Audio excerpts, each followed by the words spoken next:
پیارے ناظرین السلام علیکم ورحمۃ اللہ تعالی وبرکاتہ۔ امید کرتا ہوں آپ لوگ خیر و عافیت سے ہوں گے، اچھے ہوں گے۔ میں آپ لوگوں کا چھوٹا بھائی محمد اشرف رضا۔ پیارے دوستو، آپ لوگ دیکھ رہے ہیں Ashraf react my YouTube channel. اس چینل پہ آپ تمام حضرات کو خوش آمدید۔ پیارے دوستو، آپ تمام حضرات سے گزارش ہے کہ آپ حضرات اگر چینل پہ نیو ہیں تو چینل کو سبسکرائب کر لیں اور بیل آئیکن کو دبانا نہ بھولیں تاکہ ویڈیوز کی نوٹیفیکیشن آپ تک سب سے پہلے پہنچے اور آپ لوگ ویڈیو کو دیکھ سکیں۔ دوستو، آج ہے میرا ریئیکٹ ویڈیو حضرت لوط علیہ السلام کے واقعے پر۔ انشاءاللہ العزیز آپ کو یہ ویڈیو بہت ہی پسند آئے گا، تو چلیے ویڈیو کو شروع کرتے ہیں۔ یہ ذکر پہلے آ چکا ہے کہ لوط علیہ السلام سیدنا ابراہیم علیہ السلام کے بھتیجے تھے۔ سیدنا لوط علیہ السلام کے باپ کا نام ہاران تھا، جو تارخ یعنی آزر کے بیٹے تھے۔ اللہ تعالیٰ نے لوط علیہ السلام کا پورے قرآن میں 27 بار ذکر کیا ہے۔ یہ ذکر 14 سورتوں میں متفرق مقام پر آیا ہے۔ آپ کا والد آپ کے بچپن ہی میں فوت ہو گیا تھا، اس لیے آپ نے اپنے دادا آزر کے گھر اپنے چچا ابراہیم علیہ السلام کے ہاں پرورش پائی۔ یہی وجہ ہے کہ ابراہیم علیہ السلام کو ان سے بے حد محبت تھی۔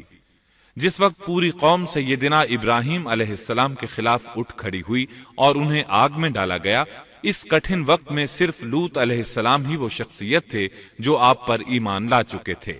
پھر جب ابراہیم علیہ السلام نے ہجرت کی تو لوط علیہ السلام نے بھی ان کے ساتھ ہجرت کی۔ اللہ تعالیٰ فرماتے ہیں کہ میں اپنے رب کی طرف ہجرت کرنے والا ہوں، وہ بڑا ہی غالب اور حکیم ہے۔ اس سے پہلے ہم ذکر کر آئے ہیں کہ جب ابراہیم علیہ السلام مصر سے فلسطین واپس چلے گئے تو آپ نے اپنے بھتیجے لوط کو سدوم بستی کی طرف بھیج دیا۔ یہ بحر مردار کے پاس ایک بستی تھی، تجارتی مرکز اور مسافروں کے لیے آرام کی جگہ تھی۔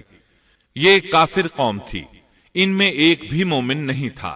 اللہ تعالیٰ فرماتے ہیں پس جتنے ایماندار وہاں تھے ہم نے انہیں نکال لیا، اور ہم نے وہاں مسلمانوں کا صرف ایک ہی گھر پایا۔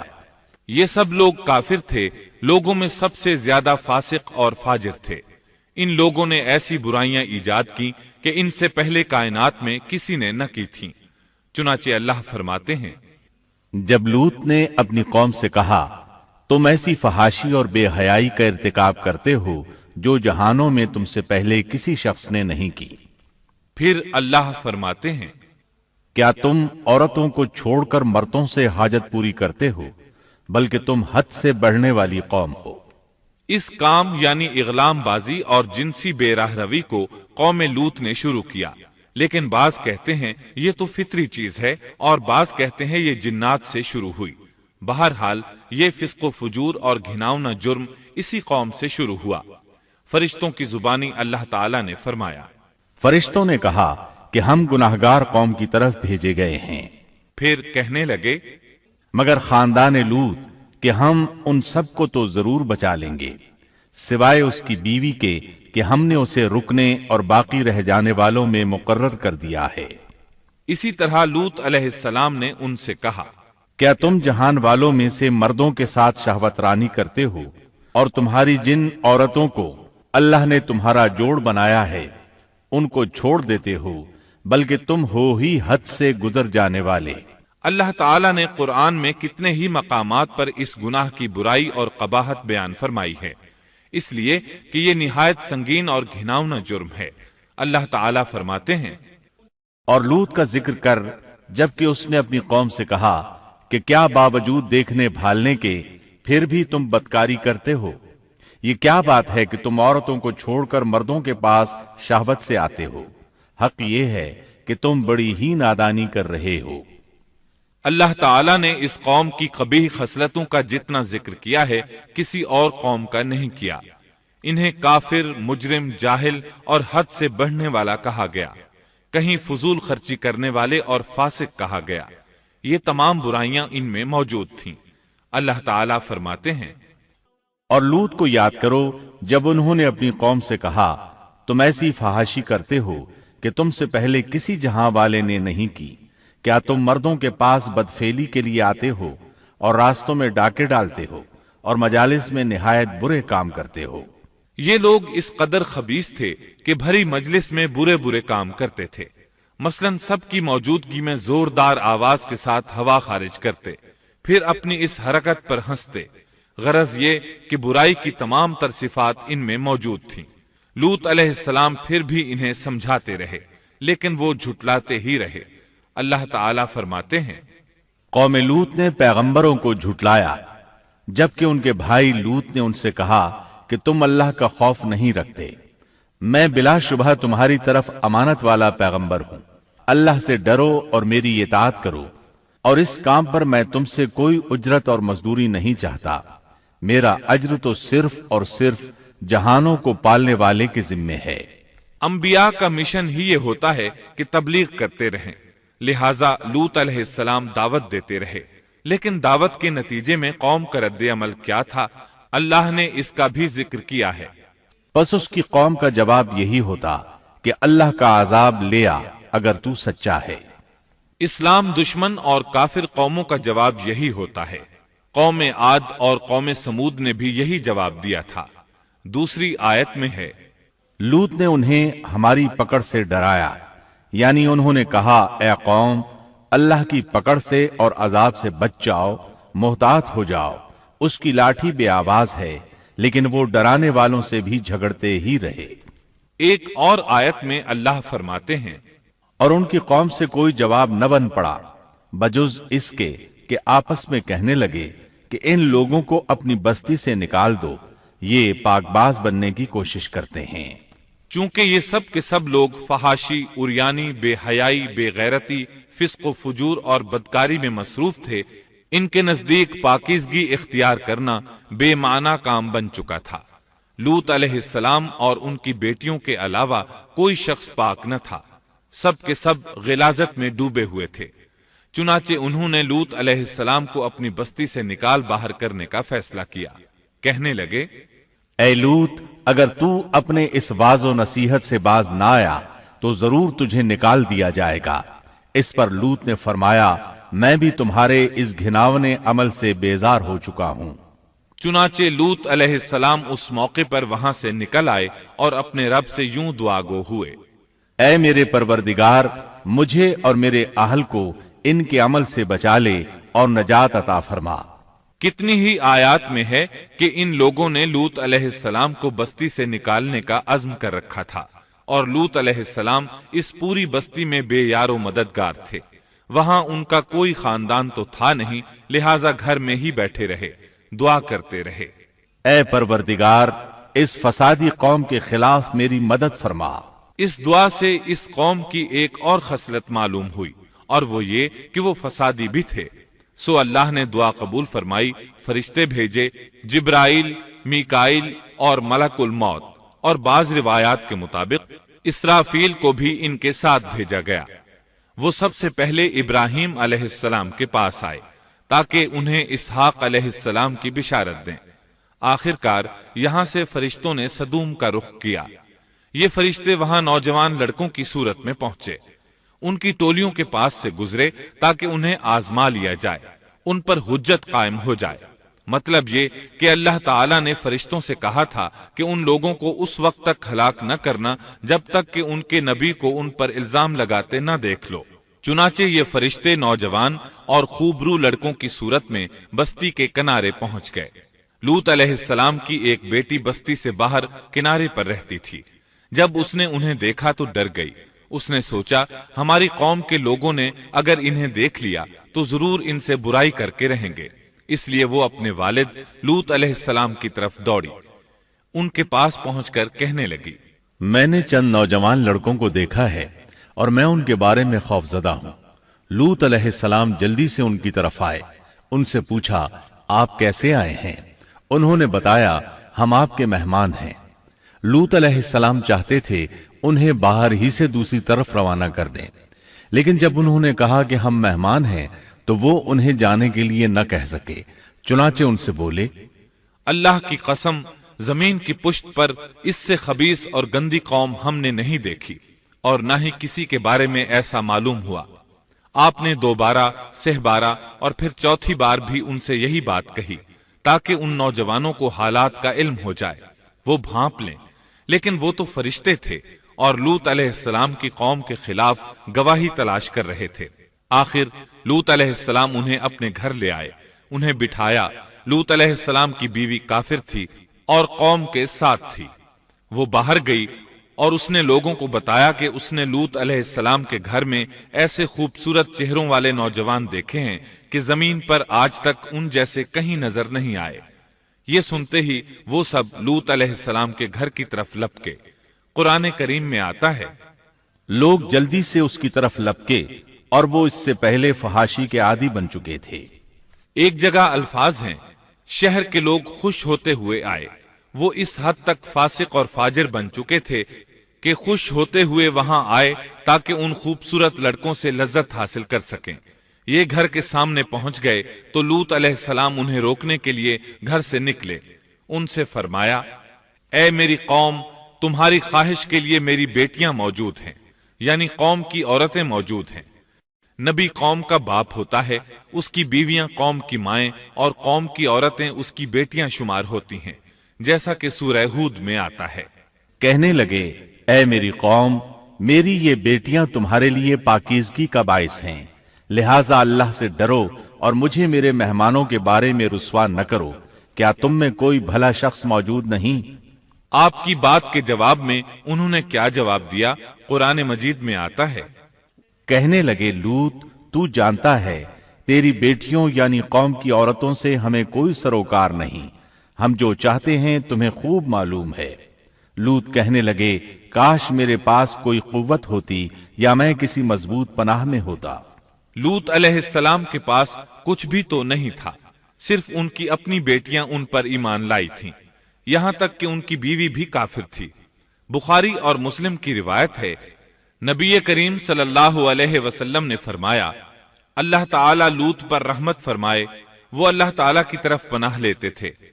مفسرین کا کہنا ہے کہ لوط علیہ السلام کے بعد اللہ نے جو نبی بھیجا وہ کسی اونچے خاندان اور قبیلے کا چشم و چراغ ہوتا تھا جو اس کی حفاظت کرنے کے قابل ہوتا تھا۔ لوط علیہ السلام کے ساتھ کوئی مددگار نہیں تھا۔ ایک دوسرے مقام پر اللہ تعالی فرماتے ہیں، اور شہر کے لوگ خوش ہوتے ہوئے آئے۔ لوط نے کہا، یہ میرے مہمان ہیں، مجھے رسوا نہ کرو، اللہ سے ڈرو اور مجھے ذلیل نہ کرو۔ انہوں نے کہا، کیا ہم نے تجھے جہان والوں کے بارے میں منع نہیں کیا؟ یعنی انہوں نے آپ کو تبلیغ وغیرہ سے بھی روک دیا تھا۔ لوط نے کہا، اگر خواہش پوری کرنا چاہتے ہو تو میری بیٹیاں یعنی قوم کی عورتیں موجود ہیں، ان سے کر لو۔ اے پیغمبر، تیری عمر کی قسم، وہ لوگ اپنی مدہوشی میں مست تھے۔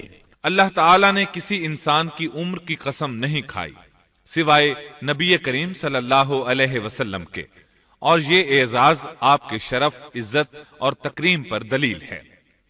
اب ان لوگوں نے گھر میں داخل ہونے کی تیاری کر لی۔ ادھر لوط علیہ السلام نے اپنے تینوں مہمانوں کی طرف دیکھا۔